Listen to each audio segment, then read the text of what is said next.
세계 증시와 우리 증시를 짚어보는 시간 3분 증시입니다. 연합인포맥스 권용욱 기자 나와 있습니다. 안녕하세요. 안녕하십니까? 네, 간밤 미국 증시는 휴장을 했죠. 그러니까 오늘은 우리나라 증시부터 짚어주시죠. 네, 어제 코스피는 미국 통화긴축 우려 속에 차익 실현 압력이 커지며 하락했습니다.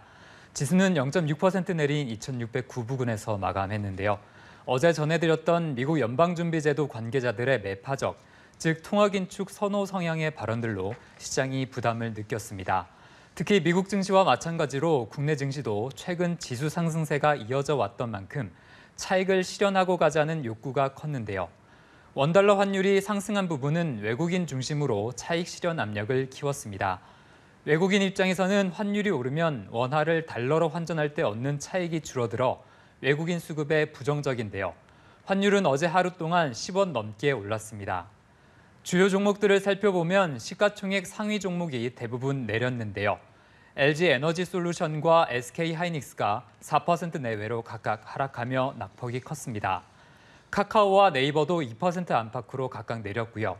대장주 삼성전자도 1% 가까이 하락했습니다. 네, 우리 증시가 어제 다른 아시아 시장과 비슷한 분위기 속에서 내린 측면도 있다고요? 네, 최근 국내 증시가 반도체와 2차 전지 위주로 낙폭을 키웠는데요. 우리 증시뿐만 아니라 일본과 중국, 대만 증시 등이 모두 기술주 위주로 하락했습니다. 이런 부분은 기술주 중심으로 시장이 단기간에 빨리 상승했기 때문이기도 한데요. 전문가들 사이에서는 코스피가 과열 국면에 진입해 단기 조정이 이어질 수 있다는 전망이 나옵니다. 당장 코스피가 2,700선을 넘어서기에는 시간이 필요하고 그동안 변동성 장세가 나올 것으로 예상됐는데요. 여러 지표상으로 코스피가 가격 부담을 느낄 만한 구역까지 올라온 것으로 분석됐습니다.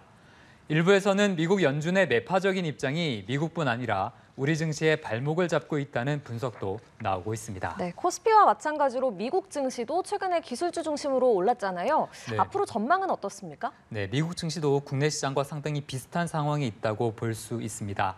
최근 미국 주식 시장을 떠받든 것은 기술주이기 때문인데요. 기술주 중심의 나스닥 지수가 연초 대비 30% 넘게 치솟으며 다른 대표 지수인 S&P 500에 2배 넘는 수익을 올리고 있습니다. 네.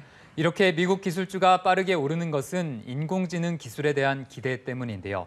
챗GPT가 촉발한 AI 열풍은 엔비디아와 메타, 테슬라 등의 빅테크 주가에 호재로 작용했습니다.